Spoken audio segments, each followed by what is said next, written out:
The evidence is pretty frightening.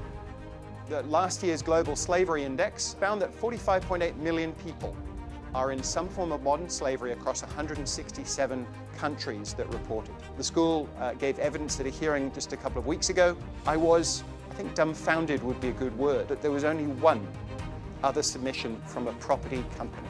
Someone in slavery can be in a prison without walls, and the prison without walls can be made of that withholding of their documents, their vulnerability of not knowing their rights, being controlled by someone else through manipulation and lies, and threats. These are all specific crimes, okay, that apply. And, are these things happening somewhere in your supply chain? Instances of slavery and forced labor are widespread in the domestic and the international supply chains of Australian businesses. And as we'll hear unpacked in more detail, in 2015 the UK government released the Institute of the Modern Slavery Act 2015, which isn't just about what companies are doing, what organisations are doing.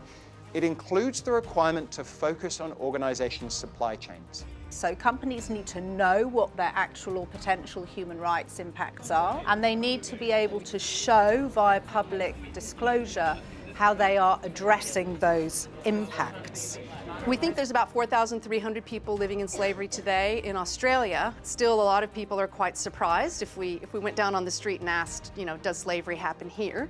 Most people would say, nah, or maybe in the sex industry, but they wouldn't really be thinking about people working in hospitality, people maybe working in construction, people working in horticulture, meat packing, and a whole range of other industries. We're seeing corporate modern slavery cases attracting increased scrutiny and media attention in Australia.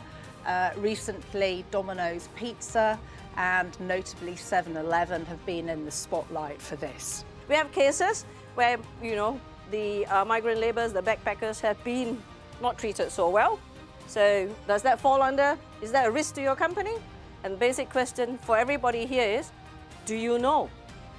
And there's a temptation for big companies to transfer risk in terms of contracts, right? You write a contract and then you try and transfer risk to your suppliers. And then the supplier will transfer the risk down. Plain speaking, I'm going to speak very plainly, when the shit hits the fan, it is your company.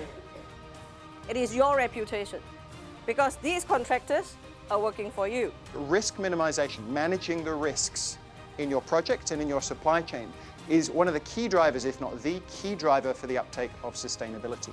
Last week, as Jenny mentioned, the Australian government announced that there will be a Modern Slavery Act being introduced here. And at this stage, we know it will definitely include a reporting requirement for companies. Out in Asia, it's very common for entertainment to take more salubrious forms.